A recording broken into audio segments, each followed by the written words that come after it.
नमस्कार, India news देख रहे हैं आप। आपके साथ मैं धर्मराज सिंह। बैंड तो बजकर रहेगा। आज हम बात एक बार फिर से अखिलेश सरकार के उस विवादित चेहरे की करेंगे जिसने 5 साल तक कभी अपना बैंड बजवाया तो कभी मुख्यमंत्री का, लेकिन एक बार फिर से गायत्री प्रजापति का बैंड बज गया है। रेप केस में सुप्रीम कोर्ट के आदेश के बाद हरकतमय लखनऊ पुलिस ने गायत्री प्रजापति के सरकारी आवास पर छापा मारा।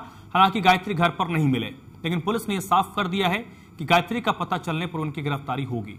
वहीं दूसरी तरफ बात एक ऐसे नेताजी की भी होगी जो बॉलीवुड की चकाचौंध के सहारे जनता का दिल जीतने की कोशिश में थे, लेकिन बाद में उसी जनता के गुस्से का शिकार हो गए और न सिर्फ अपनी बल्कि पार्टी का भी बीच बाजार बैंड बजवा दिया।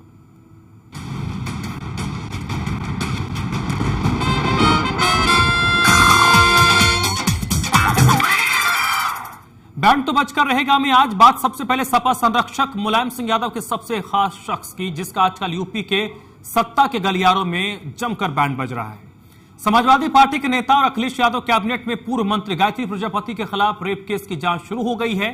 यूपी पुलिस की टीम लखनऊ में गायत्री के घर पहुंची। पुलिस ने बताया कि प्रजापति से पूछताछ के लिए उनकी टीम उनके घर पहुंची थी। गायत्री प्रजापति का बज रहा बैंड। मुश्किल में मुलायम सिंह के करीबी।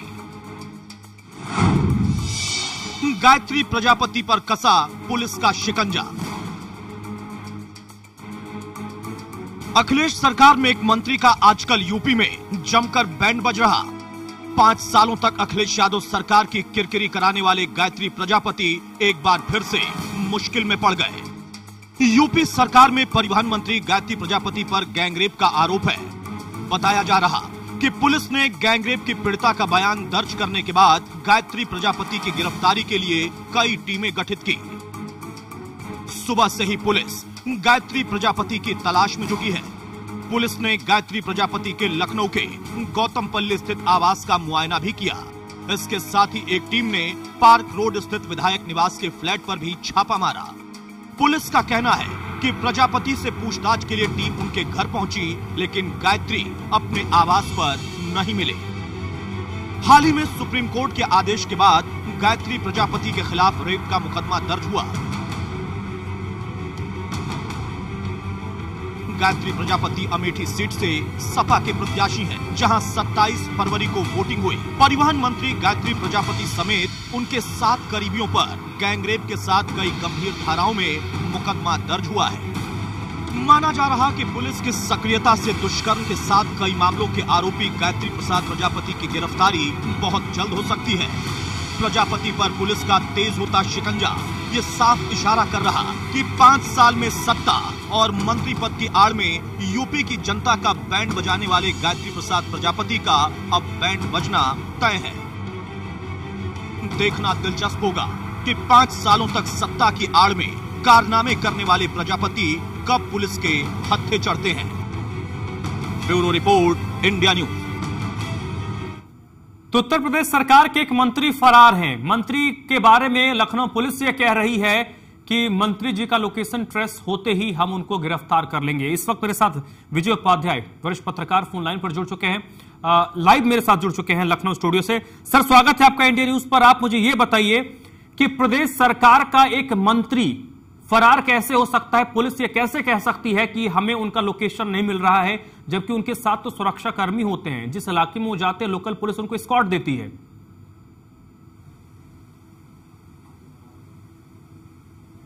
जाहिर है, और ये बहुत ही रोचक बात है कि जिस मंत्री को सुरक्षा मिली हो वो सुरक्षा कर्मियों के साथ लापता हुआ है। अब तो उत्तर प्रदेश के डीजीपी को बताना चाहिए कि उनके कितने सुरक्षा कर्मी मंत्री के साथ लापता हैं, क्योंकि अगर सुरक्षा कर्मी भी लापता है मंत्री के साथ तो इसका मतलब वो तो कानून की निगाह में सब दोषी हैं, वो सस्पेंड हो जाएंगे, हो जाना चाहिए और उनके खिलाफ कार्रवाई होनी चाहिए। अगर आप एक किसी ऐसे व्यक्ति की मदद करते हैं जो किसी किसी घटना में आरोपित है, तो उसकी मदद करने वाले भी उसी तरीके से उसकी कानूनी कार्रवाई होनी चाहिए। ये बहुत ही रोचक मामला है अपने आप में और बहुत बेमिसाल है कि उत्तर प्रदेश में इस तरह की घटनाएं हो रही हैं कि मंत्री लापता हो रहा है, साथ में उनके सुरक्षाकर्मी भी लापता हो रहे हैं। लेकिन सर, सबसे बड़ी बात यही है कि इस पूरे मामले पर जो वरिष्ठ अधिकारियों को बोलना चाहिए था वो बोल नहीं रहे हैं। जो हमने देखा, जो आज अधिकारी गई थी वहां पर उनके घर पर छापा मारने के लिए, उनका जो बॉडी लैंग्वेज बता रहा था वो पुलिसिया कार्रवाई लग ही नहीं रहा था, तो खाना पूर्ति मालूम पड़ रहा था। क्या मैसेज देने की कोशिश पुलिस कर रही है आम लोगों को?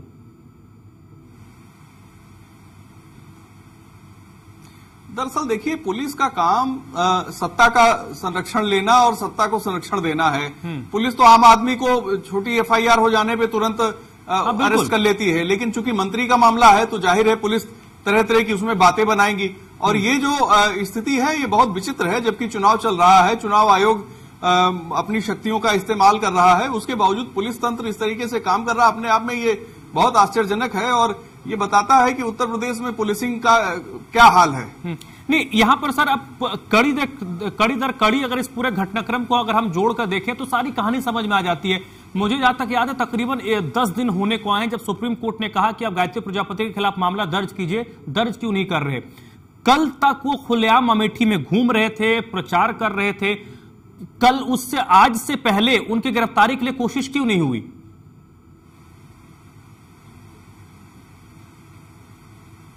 ये भी अपने आप में बहुत ही रोचक है। और पहले मंत्री को चुनाव लड़ने का पूरा मौका दिया गया, मतदान हो गया, मतदान के बाद 24 घंटे आराम करने का मौका दिया पुलिस ने उनको। 24 घंटे जब रेस्ट कर लिया मंत्री जी ने और अपने घर से बाहर चले गए, तब पुलिस पहुंची उनका दरवाजे पे दस्तक देने के लिए। तो जाहिर है वो सारी बातें जिन कड़ियों की जोड़ने की बात आप कर रहे हैं वो कड़ियां परस्पर जुड़ी हुई हैं। और ये बहुत ही आश्चर्यजनक मामला है अपने आप में कि पुलिस ने इतना ज्यादा लापरवाही की और सुप्रीम कोर्ट के ऑर्डर के बाद एफआईआर हो रही है और फिर भी कोई कार्रवाई नहीं। बिल्कुल, सबसे बड़ी बात यह कि सुप्रीम कोर्ट ने पूछा भी है इस मामले को लेकर कि जब सुप्रीम कोर्ट के दखल के बाद एफआईआर दर्ज हो रही है, बिल्कुल उसके बाद अगर पुलिस की ये कार्यशैली है, पुलिस की का एक्शन इस तरीके का है, तो आप उम्मीद कर सकते हैं कि ये पुलिस क्या कुछ कर रही है। पुलिस की मंशा के बारे में तो बात ही मत कीजिए, क्योंकि मंशा साफ तौर पर दिखाई पड़ रही है। और इस पूरे मामले पर सबसे बड़ी बात जो विजय जी ने मेरी कही कि इस वक्त चुनाव आचार संहिता लागू, चुनाव का दौर चल रहा है, आचार संहिता लागू है, लेकिन उसके बाद भी पुलिस का ये बॉडी लैंग्वेज समझ से परे है। यहां रुकेंगे हम छोटे से ब्रेक के लिए। सर आप मेरे साथ बनी रहिएगा, छोटे से ब्रेक के लिए रुकेंगे, जल्द लौटते हैं।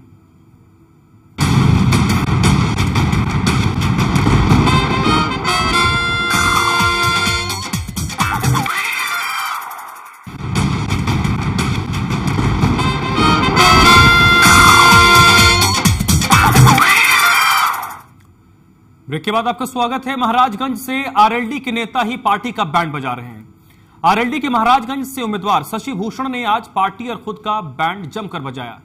शशि भूषण ने बॉलीवुड की अभिनेत्री अमीषा पटेल और कॉमेडियन राजपाल यादव को चुनावी रैली में बुलाने का वायदा जनता से किया था। आरएलडी के नेता ने पार्टी का बजाया बैंड। अभिनेत्री अमीषा और राजपाल को बुलाने का किया था वादा। रैली करने अकेले ही आ गए शशि भूषण। महाराजगंज से आरएलडी प्रत्याशी हैं शशि भूषण। महाराजगंज से आरएलडी के नेता ही पार्टी का बैंड बजा रहे हैं। आरएलडी के महाराजगंज से उम्मीदवार शशि भूषण ने आज पार्टी और खुद का बैंड जमकर बजाया। शशि भूषण ने अभिनेत्री अमीषा पटेल और कॉमेडियन राजपाल यादव को चुनावी रैली के लिए बुलाने का वादा किया था, लेकिन जब नेताजी का हेलीकॉप्टर जमीन पर उतरा तो उसमें केवल आरएलडी के प्रदेश अध्यक्ष सुनील सिंह उतरे। बस फिर क्या था, मानो वहां मौजूद भीड़ भड़क गई। अभिनेत्री अमीषा पटेल को देखने आई भीड़ ने अपने आप को ठगा महसूस किया, जिसके बाद चुनावी रैली में आई भीड़ ने नेताजी को इस धोखेबाजी का सबक सिखाना शुरू कर दिया। धीरे धीरे जैसे ही रैली में मौजूद लोग उग्र होने लगे, नेताजी की एक गलती से पार्टी के साथ उनका खुद का बैंड बज गया। चुनावी रैली में अमीषा पटेल और राजपाल यादव को देखने के लिए आई भीड़ ने इसे नेताजी की धोखेबाजी समझा। गुस्साई भीड़ ने हेलीकॉप्टर को घेर लिया और नेताजी को उसकी गलती का एहसास कराने के निकल पड़े। भीड़ को नाराज देख नेताजी के होश उड़ गए। बड़ी मुश्किल से नेताजी ने चुनावी रैली में आए लोगों को समझाने बुझाने की कोशिश की, लेकिन जनता थी कि मानने को तैयार ही नहीं हुई। हालांकि कुछ घंटे की मान मनोवल के बाद जैसे तैसे जनता मानी और चुनावी रैली को शुरू किया गया। Bureau report, India news. तो नेताजी की स्थिति यह है कि नेताजी ने वायदा तो कर दिया लेकिन वायदा नहीं निभा पाए, तो उससे नेताजी का तो बैंड बजा ही, पार्टी का भी बैंड बज गया। इस वक्त मेरे साथ विजय उपाध्याय, वरिष्ठ पत्रकार, लगातार जुड़े हुए हैं। सर, बड़ी अजीबोगरीब स्थिति है ये। नेताजी वायदा तो कर जाते हैं और जब ऐसे वायदे पूरे नहीं होते हैं, क्योंकि वोट ऐसे भीड़ से मिले ये तो गारंटी नहीं है, लेकिन भीड़ भी अगर पहुंचे और भीड़ अगर ये देखे कि जो वायदा किया गया था वो नहीं पूरा हुआ, तो ऐसे नेताओं का तो बैंड बजना 110% तय है।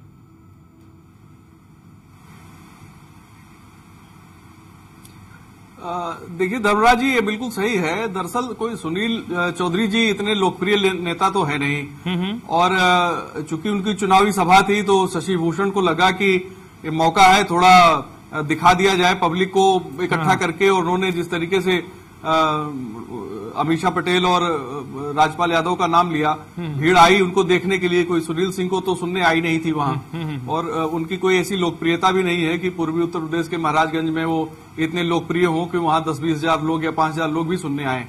तो उन्होंने नाम का इस्तेमाल किया। देखिए, राजपाल यादव तो खुद उत्तर प्रदेश में अपनी पार्टी बना के चुनाव लड़ रहे हैं और हर जगह जा रहे हैं, और शायद उनका गठबंधन भी है। तो ऐसी स्थिति में निश्चित तौर पे इस प्रत्याशी को इस तरह से करना नहीं चाहिए था। और जाहिर है, जब आप जनता से समर्थन चाहते हैं तो कम से कम शुरुआत तो झूठ से न करिए। इन्होंने तो झूठ से शुरुआत करके वास्तव में बैंड बजा दिया है, और खुद अपना भी बजाया और अपने अध्यक्ष का भी बजा दिया उन्होंने। बिल्कुल बिल्कुल, बहुत बहुत शुक्रिया सर चर्चा मेरे साथ जुड़ने के लिए। वाकई आपने शुरुआत ही झूठ के साथ की। इससे व्यक्तिगत तौर पर शशि भूषण जी हैं महाराजगंज से आरएलडी के प्रत्याशी, उनका तो बैंड बजा सो बजा। उनके साथ साथ उनकी पार्टी जिनके टिकट पर ये चुनाव लड़ रहे हैं राष्ट्रीय लोकदल, उनका भी बैंड बज गया। तो फिलहाल आज अभी बस इतना ही।